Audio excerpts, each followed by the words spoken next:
was shot in the face, the head, the stomach, the ankle, the hip, the leg, and the ear.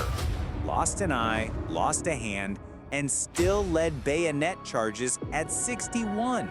Meet Lieutenant General Sir Adrian Carton de Wiart, the man who laughed at death and wrote in his memoir, "Frankly, I had enjoyed the war." Let's dive into the most insane soldier in British history.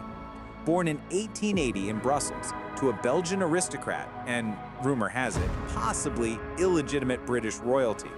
Raised in Cairo, educated at Oxford, but school bored him. At 19, he lied about his age and joined the British Army to fight in the Boer War.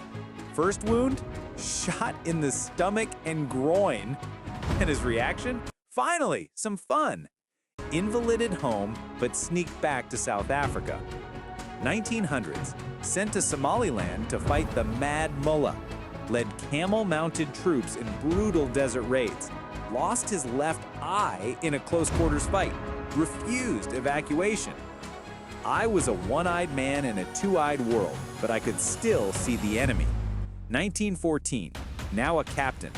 Volunteered for the Somaliland Camel Corps again, then shipped to the Western Front. 1915, Second Battle of Ypres. He was shot through the skull behind the ear. Survived. Lost his left hand to a German shell, picked it up, tossed it aside, and kept fighting. 1916, commanded 3 battalions in the Somme. Led a nighttime bayonet charge across no man's land. Wounded 7 times in one day, including the hip and ankle. Kept going until a doctor knocked him out with morphine. Awarded the Victoria Cross, Britain's highest honor. I don't mind being hit, it's the waiting that's dull. 1918 to 1939. Retired? Nope. Advised Polish forces, hunted, and lived on a remote estate. Broke his back in a riding accident, recovered in weeks. Shot himself in the foot while ducking under a door. Laughed it off. 1939, recalled at age 59. 1940, led the Norwegian campaign. Plane shot down over the Mediterranean. Swam a mile to shore with one hand and one eye. Captured by Italians. Escaped a POW camp by digging a 200-meter tunnel at age 61. Recaptured. Escaped again. 1943, Churchill sent him to China as his personal rep to Chiang Kai-shek. Broke his spine again in a plane crash, recovered in months. Post-war, advised Tito in Yugoslavia. Retired, for real, in 1947. Lived in County Cork, Ireland. Fished, hunted, and refused to wear his prosthetic hand because it annoyed him. Died in 1963 at age 83, peacefully in bed. Last words?